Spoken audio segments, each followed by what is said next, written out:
Welcome back to Cover Your Assets. We've got Jason Walgrave, Todd Rooker, Craig Nestor in studio, the regular Cover Your Assets crew, who you can meet and get to know a lot better at coveryourassets21.com. That's coveryourassets21.com. That's also, guys, where people can sign up to get their free copy of the Financial Crisis Bible, Craig. The Financial Crisis Bible truly is a blueprint for a lot of the things we talk about, whether it's a short sale, deed in lieu, loan modification, bankruptcy, credit repair. It gets some real-world information that's accurate now. And I think that's the blessing of the Bible, is it's some of it's timeless, but some of it's cutting edge and contemporary. And that information truly for yourself or people that you know that are in a spot really is a crisis Bible. And we are talking today with David Kingsbury, the Kingsbury Law Office bankruptcy attorney. But guys, speaking of talking with people and the Financial Crisis Bible, and the whole premise that our show Cover Your Assets is based on, is helping people through, the challenges and making plans. And you guys will go to churches, to companies, to talk live with folks, won't you? We have a seminar that we do, and you can use this as this is a sales meeting or as a fundraiser for your church. A lot of times in a church, when we have these types of economy, the congregation just isn't able to give as much as they want to in the past. And, we are able to come in and provide some real tactics that people can plug into their life immediately and start doing a little bit better financially, at least get them on the roadmap that way and moving in the right direction. And that can be used for your company as well as your church. So we'll come into your place and help the folks out. Excellent. Coveryourassets21.com is the way to learn more about that and contact the team to come in and set that up. So, Todd, you and David Kingsbury are talking about some pretty interesting aspects of bankruptcy with regard to credit and the way the misconceptions that they have. Well, in the break, David and I were talking about this, and the challenge for me, and look, at the end of the day, you got to remember something. A bankruptcy attorney takes you when you walk in the office, and that means you're either going to file or you're not. You're going to be a 13 or you're going to be a 7, and that's the way it goes. So they take you as they find you. I find people who've not missed a single payment yet, but are probably in a monthly burn rate and are exhausting what few resources they have left trying to make their payments on time. And as I said before the break, if that's a retirement account, that's a bad plan. That's an exempt asset. So what people will tend to do is they'll assume that the worst possible thing that could ever happen to their credit is bankruptcy, which is a common misconception and is an absolute incorrect assumption.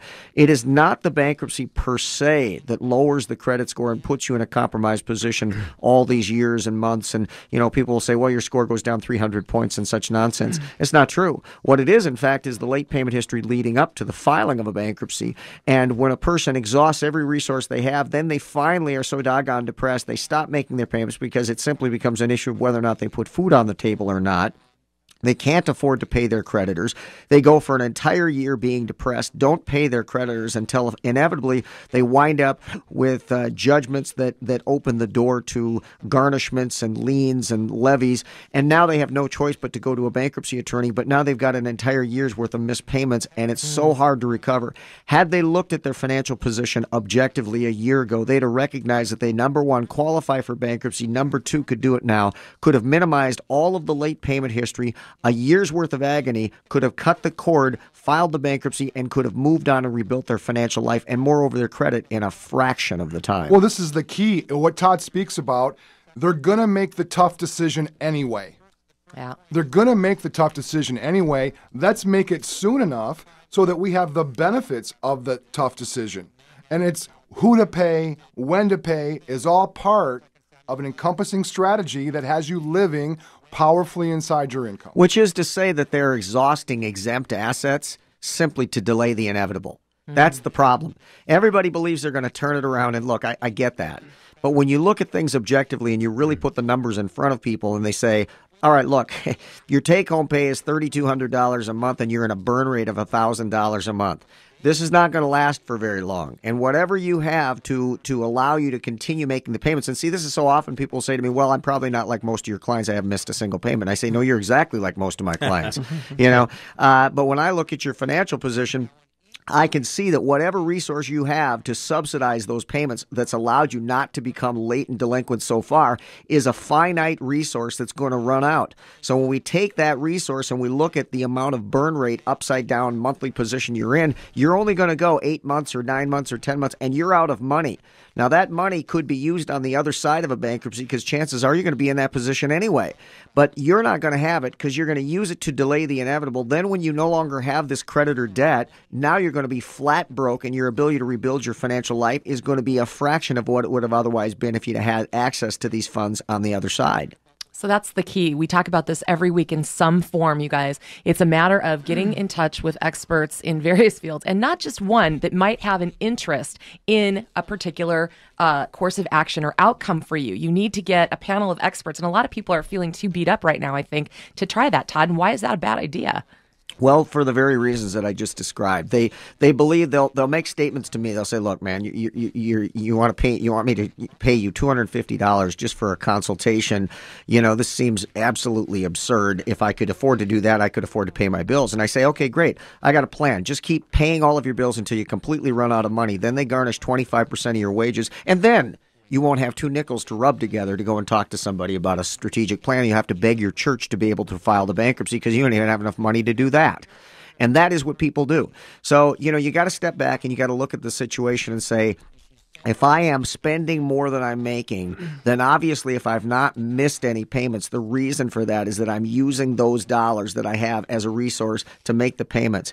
If I run out of money, I'm done. And then when I seek a professional like David or like somebody like myself, and it costs money to do it, you won't have the money to even pay for that. And if you can't afford to pay for a bankruptcy attorney now, or you can't afford to pay for somebody like myself now, how in the world are you going to do it when you've got a 25% wage garnishment taking 25% of your after-tax income? How are you going to afford anybody then?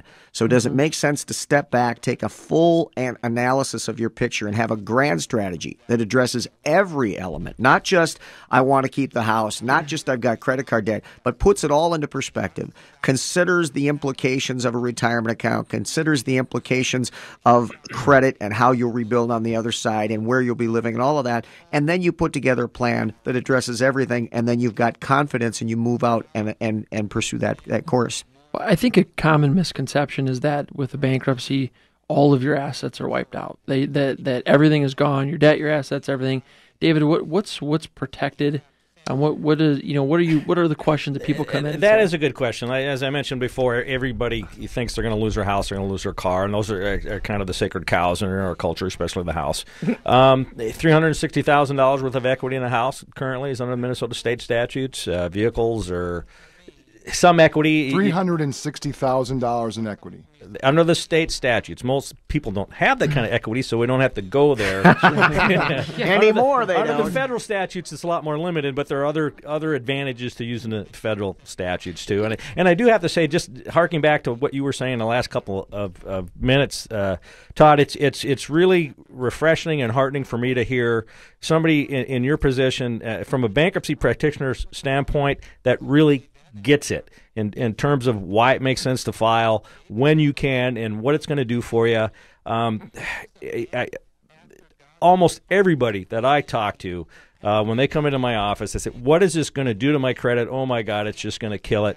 And I just kind of look at the ceiling and I smile a little bit, and I'm kind of a no BS kind of guy, and some people appreciate it and some people don't, but I think most people do. And I just look at them and I say, look, if your butt's in the chair in front of me, it's one of two things.